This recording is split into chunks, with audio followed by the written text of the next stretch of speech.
Next is effect of temperature on resistance. Temperature का resistance पर क्या इफेक्ट पड़ता है, ठीक है।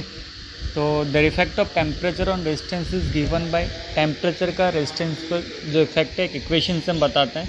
The equation is R equal to R0 1 plus alpha T, R T is equal to R0 1 plus alpha into T. Here R T is the resistance, RT is the resistance at T degree Celsius and R0 is the resistance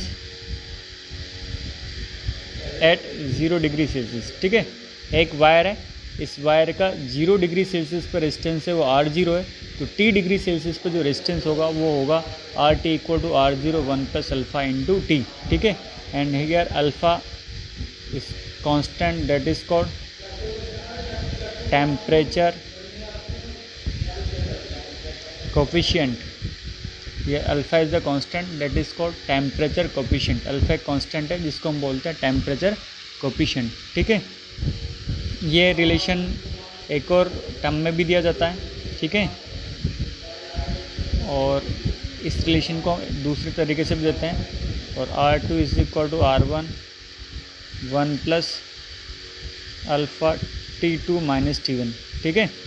अगर initial temperature 0 degree Celsius ना हो के कुछ temperature होता है जैसे T1 degree Celsius है, यहाँ पर तो 0 डिग्री सेल्सियस पर रेजिस्टेंस इतना है, तो T डिग्री सेल्सियस पर रेजिस्टेंस कितना होगा वो हम यहाँ से निकालेंगे कि अगर इनिशियल टेम्परेचर हमारा 0 डिग्री सेल्सियस है, 0 डिग्री सेल्सियस पर रेजिस्टेंस R0 है, तो T डिग्री सेल्सियस पर रेजिस्टेंस RT इस तरह से देंगे। बट इनिशियली हमारा जो वायर है उसका टेम्परेचर 0 डिग्री सेल्सियस ना हो गया, कुछ और टेम्परेचर हो, तो सपोज इनिशियली वायर का टेम्परेचर T1 डिग्री सेल्सियस है और T1 डिग्री सेल्सियस पर रेजिस्टेंस R1 है, तो T2 डिग्री सेल्सियस पर रेजिस्टेंस क्या होगा, वो होगा R2 is equal to R1 1 plus alpha T2 minus T1, ठीक है। ये होगा R2 is equal to R1 1 plus alpha T2 minus T1 and here R1 is the resistance at T1 degree Celsius. R1 resistance T1 degree Celsius पर है and R2 is the resistance at T2 degree Celsius. R2 जो resistance है वो T2 degree Celsius पर है। R1 is the resistance at T1 degree Celsius and R2 is the resistance at T2 degree Celsius. T1 degree Celsius पर resistance R1 है, तो इसका temperature बढ़ा के अगर वायर का हम T2 कर देते हैं तो रेजिस्टेंस कितना होगा, रेजिस्टेंस होगा R2 equal to R1 1 plus alpha T2 minus T1। Alpha is again temperature coefficient, ठीक है। अल्फ़ा यहाँ पर अगेन टेम्परेचर कोफिशिएंट है। Yes, next topic is effect of temperature on resistivity. Effect of temperature on resistivity. Resistivity पर temperature का क्या effect होता है, ठीक है, वो हम एक इक्वेशन से बताते हैं। The effect of temperature on resistivity is given by equation and this equation is rho equal to ρ0 1 plus alpha T. Temperature का जो रेजिस्टिविटी पर वो मैं एक फॉर्मूले से बताते हैं, rho equal to ρ0 1 plus alpha into T. ये किस सिचुएशन में, ये इस सिचुएशन में कि सपोज एक कंडक्टर है, ठीक है, इस कंडक्टर की 0 डिग्री सेल्सियस पर रेजिस्टिविटी ρ0 है। इस कंडक्टर का टेम्परेचर बढ़ा के हमने T डिग्री सेल्सियस कर दिया, तो T डिग्री सेल्सियस पर रेजिस्टिविटी हमारी हो जाएगी रो, ठीक है। तो T डिग्री सेल्सियस पर रेजिस्टिविटी जो रो है it is equal to ρ0 1 plus alpha into T. Here alpha is equal to, यहाँ पे जो अल्फ़ा है, here alpha is the constant that is called temperature coefficient. इसको हम क्या बोलते हैं, टेम्परेचर कोफिशिएंट।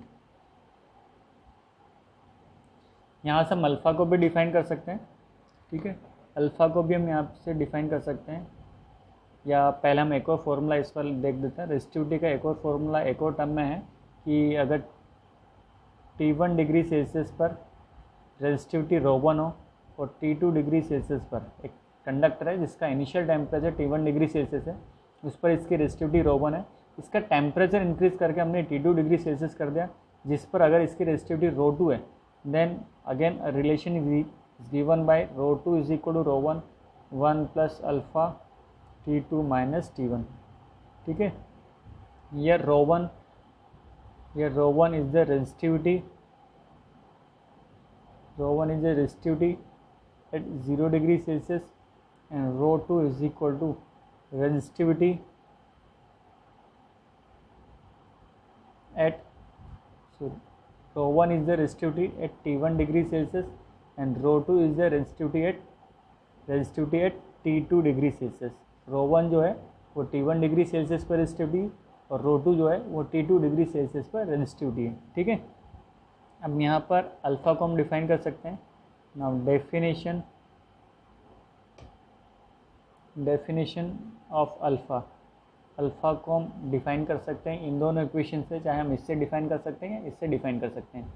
अगर हम इससे देखते हैं, इस वाले इक्वेशन से देखते हैं, तो from rho 2 is equal to, इसको हम अंदर मल्टीप्लाई कर देते हैं, rho 1 plus rho 1 alpha T2 minus T1, और यहाँ से आ जाएगा rho 2 minus rho 1 is equal to rho 1 alpha T2 minus T1। ठीक है, एंड और alpha is equal to rho 2 minus rho 1 upon rho 1 into T2 minus T1, and here is the rho 2 minus rho 1 is the change in resistivity, rho 1 is the initial resistivity, and T2 minus T1 is the change in temperature. Rho 2 minus rho 1 is the change in resistivity, rho 1 is the initial resistivity, and delta T, T2 minus T1 is the change in temperature. So alpha can be defined as change in resistivity per unit original resistivity per unit change in temperature. So temperature coefficient is defined as the, यहाँ पे हम लिख सकते हैं, so temperature coefficient is defined as the change in resistivity per unit original resistivity per unit change in temperature. तो यहाँ पे हम लिख देंगे, so temperature coefficient is defined as the change in resistivity per unit original resistivity per unit original temperature. So temperature coefficient is defined as the change in resistivity per unit initial resistivity या original resistivity per unit change in temperature। ठीक है, तो ये हमने temperature coefficient को define किया है।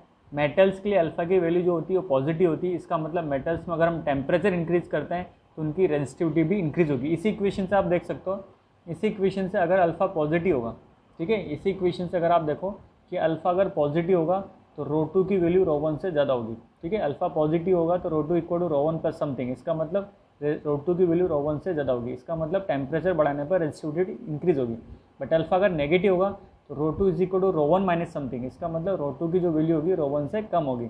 It means if increase the temperature then resistivity is decreases. So for metals the value of alpha is positive, so if increase the temperature then resistivity will be increases, and but for semiconductors the alpha is negative, so if increase the temperature then resistivity will be decreases.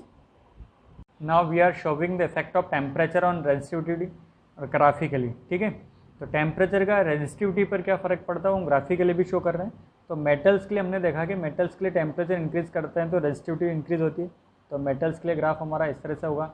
ठीक है, metals के लिए जो graph होगा वो graph हमारा इस तरह से होगा। सेमीकंडक्टर के लिए टेम्परेचर इंक्रीज करने पर रेजिस्टिविटी डिक्रीज होती है, सेमीकंडक्टर के लिए ग्राफ हमारा ऐसा होगा। और एलोइस के लिए अल्फ़ा हमारा ऑलमोस्ट कांस्टेंट होता है, तो एलोइस के लिए जो टेम्परेचर इंक्रीज करने पर रेजिस्टिविटी की वैल्यू में ज़्यादा चेंजेस नहीं आएगा। एलोइस के लिए रेजिस्टिविटी ऑलमोस्ट कांस्टेंट रहेगी टेम्परेचर के साथ, क्योंकि इनके लिए अल्फ़ा ऑलमोस्ट कांस्टेंट होता है तो रेजिस्टिविटी भी ऑलमोस्ट कांस्टेंट होगी। ठीक है।